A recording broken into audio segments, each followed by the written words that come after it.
Hello everyone, welcome to Best Recipes with Sharon. I'm happy to bring this recipe to you for Super Bowl buffalo wings. I've taken the time to perfect this recipe, and there's no need for deep frying. It's baked in the oven and it's easy and quick to make, and you can level up the heat as hot as you want it to be.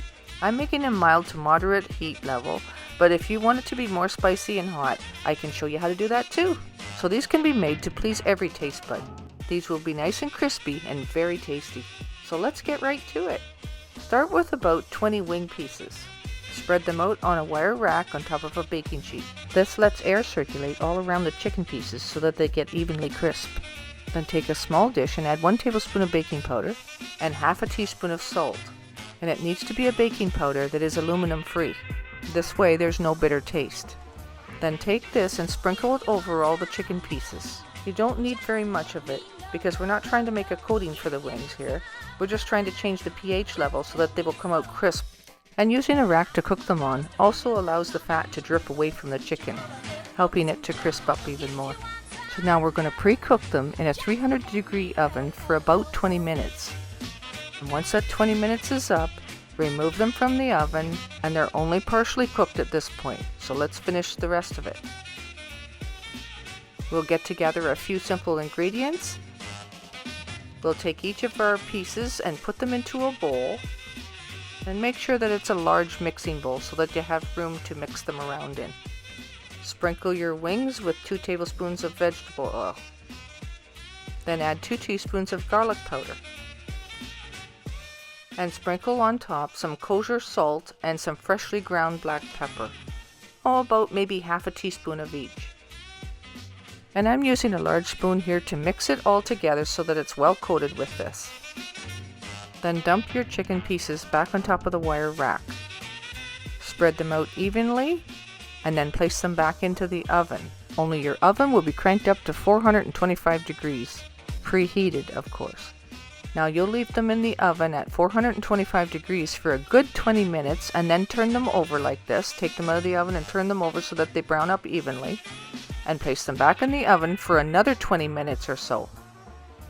Meanwhile, while they're in the oven, we'll go ahead and make our sauce.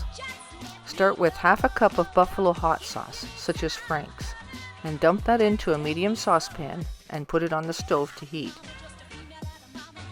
Then add 1/3 of a cup of honey. While it's heating up, stir it frequently to keep it from sticking or scorching. Next, add 2 tablespoons of brown sugar. And add 4 tablespoons of butter.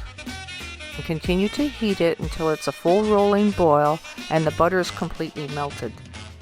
Continue to stir and let it boil down for a few minutes, maybe about 3 or 4 minutes. Then add half a teaspoon of garlic powder. And finally 3/4 of a cup of a good quality ketchup. And stir until it's well combined and then turn the heat off. You can do a taste test now and see if it's got enough zap for you, or if you like it hotter, you can add some cayenne pepper to this and turn up the heat to the level that you desire. But I like it just the way this is. By now the wings should be finished. They should be a golden brown like this.